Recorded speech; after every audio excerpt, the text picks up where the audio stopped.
Wanna be Ryan the Great. And today we are talking Villanova basketball, baby. Now, I do not really talk that much Villanova basketball. I am a Villanova fan. My father actually went to Villanova, so I've always liked Villanova. My grandfather always has Villanova on. So I grew up on Villanova, and I'm a Villanova basketball fan. And I've never really, I don't think I've ever made a video dedicated to Villanova, but there's a first time for everything. So today we're going to be talking about where I think Villanova does stand in the Big East. Can they beat the monsters in their conference right now? There are a few. Obviously, they got Xavier, who was ranked number 18, UConn, who was ranked number 4, and Providence is 4-0 in the against the conference. So they are someone to look at as well. Also, Creighton, while they are not ranked, they were ranked number 7 in the near the beginning of the year. I think in the beginning of December they were. So they are somebody to look out for as well. So we're just going to get right into it. But before we get right into it, guys, make sure you subscribe with your post notifications on. Go subscribe to my brother Leland the Great Vlogs. Also, make sure you follow me on Twitch at Ryan the Great Podcast. Without further ado, ladies and gentlemen, let's get right into it. So, we can start with the teams that are all above Villanova. I obviously think they're better than Seton Hall. Seton Hall, they're 1-3 against the conference and 8-7 overall. I don't think they're better than Villanova at all. I don't even know the Seton Hall team. I'm not even gonna lie to you. Who's their leading scorer? Dows, whatever the hell his name is. He's averaging 11 a game. Not too many scorers on their team, so I don't think that they could beat. Villanova, they're okay with guarding the paint. I think they're terrible guarding the 3, but it is what it is. And St. John's they beat. I actually think they're better than Butler. Even though Butler are 9-6, but they're 1-3 against the conference. DePaul, they're probably better. They're definitely better than DePaul. Georgia is just not Georgia. Georgetown's just absolutely terrible. Patrick Ewing has not turned that team around at all. So I think that they're definitely better than Georgetown. But we'll go with the teams that are above them. Creighton. Creighton's a good team. Don't get me wrong about that. Their next few games are tough. They go up against Seton Hall. Then they got 2 straight games against UConn and Xavier, then Providence, that's another. Then their schedule does get a little bit easier in the next 2 games. They get Butler and St. John's, but St. John's is 11-4, Butler's 9-6. Again, and then they get Xavier again, who are the number 18th ranked team in the country. So Creighton could fall. They are playing, obviously they're playing, all the teams in their conference. So they could fall off. They do have a tough schedule coming up this month. But don't count them out. They were ranked number 7 near the beginning of the year. And this guy, what's his face? I like their center, Ryan Kalkbrenner. I think he is someone to be reckoned with. He is averaging 15.1 points per game, 6.9 rebounds, and he is second in the whole NCAA in field goal percentage, 71.1% from the field. I think that matters a lot. I think he is really good. And the fact that a guard, he is 6'7", Baylor, Sheriffman. The fact that a guard, I don't care if he's 6'7" or 9, he should not be averaging 9.6 rebounds when he's considered a guard. Ben Simmons is 6'10", he's in the NBA, he's not averaging this much, but he's solid too, 12.9 points a game, 9.6 rebounds, 2.7 assists, 43.5% from the field. If he just got that field goal percentage, he'd be all right. Other than that, not too much on the team. Kaluma, I think that's how you say his name, and then Alexander, and then Nebhard. Other than that, then it really falls off. But they got scoring on their team. They obviously got rebounders. Their worst rebounder who really much plays. So after Frederick King, the rebounds kind of drop. But that's a solid rebounding team. They can play. They can score, they can rebound, so I think they're probably better than Villanova. Marquette, I don't think they're better than Villanova, but they did beat Villanova, so it's definitely really hard to debuttal against that. But, I like their guard, Cam Jones, 16.1 points per game, 3.7 rebounds, 2.2 assists, and 48.1% from the field. I like him. I think he could definitely play. Other than that, it's kind of from the scoring point of the game, it's only 4 players. It's Jones, Prosper, Igo Hahara, I think that's how you say his name somewhere. I definitely didn't say that right. Joplin, and then it kind of falls from there. I mean, Kolek's averaging 9, Mitchell's averaging 6.9, then it kind of drops. Ross is averaging 5.6. So it's more of like, they do play good team basketball, I'll give them that. What's their big man's name? Oh, man, I'm forgetting his name. Is it Prosper? I think it is. No, it's not Prosper. There's another one. I don't remember his name. No, a Gold. How tall is this guy? I don't even know. Yeah, he's 6'11". He's a freshman. Holy hell, he's going to be good. No, it's not. Who is it? I don't even know. There was one of them. I just don't remember who he is. Is it this one? Yeah, this one. Igahara. That was him. I don't know why I forgot. 11.5 points per game, 6.8 rebounds, 3.3 assists, and 10th best field goal percentage in the NCAA, 65.3. I really do like him. He's a sophomore, 6'9". I think he's really good in the post. I think he can play. Yeah, I don't think Marquette's better than Villanova. But I do think that, but there's just the fact that they beat Villanova, then, I mean, there's really not much you could say. UConn, I mean, we really don't have to go through UConn. UConn's been running through the NCAA, but, I mean, I forgot who they lost to Xavier, that's it.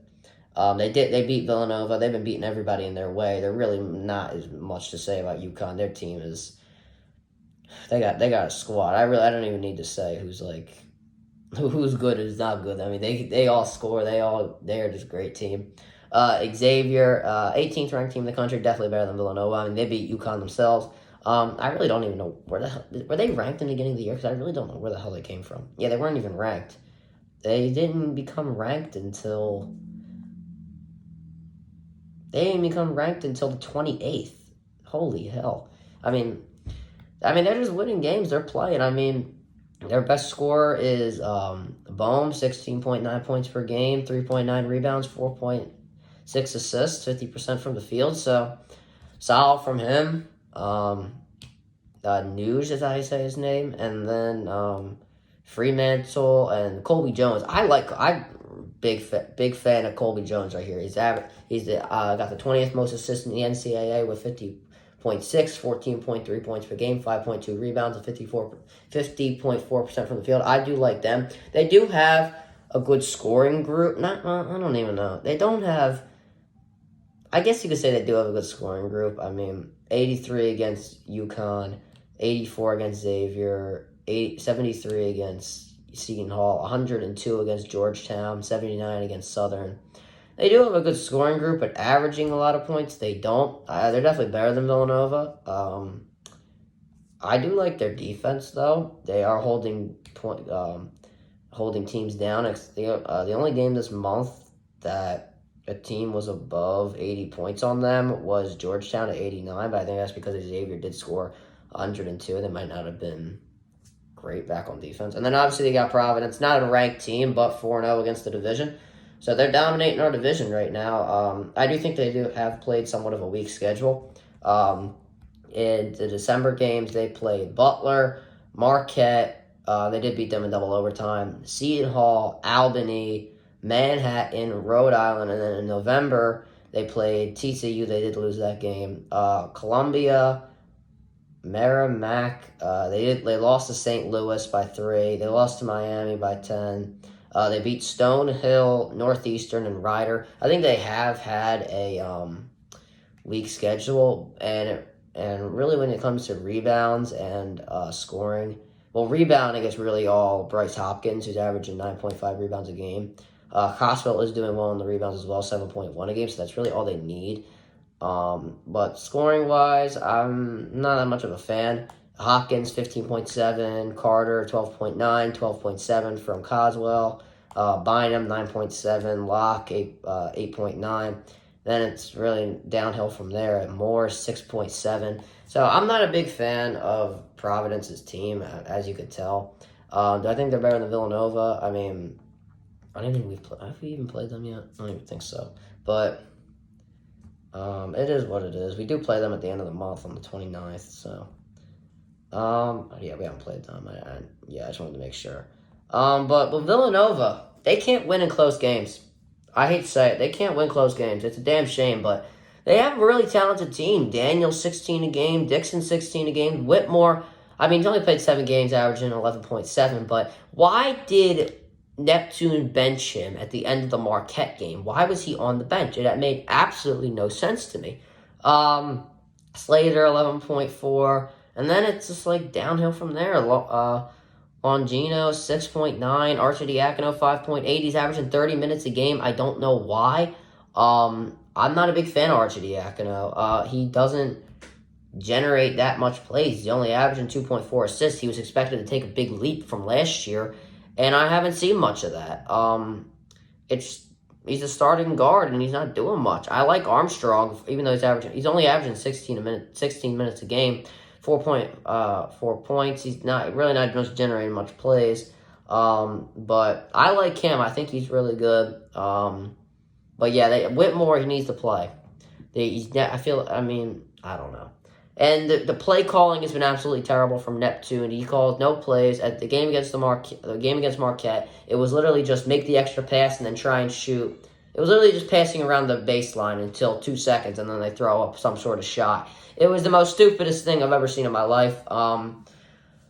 I got to give Neptune at least a year or two to completely judge him. But based on what's been happening this year, and based on the fact that this team got to the Final Four last year, obviously they did have Gillespie and Samuels, but this team can still get to the March Madness and do something. Maybe not the Final Four, but they can go somewhere. I think they can go to the Sweet 16. Is that fair to say?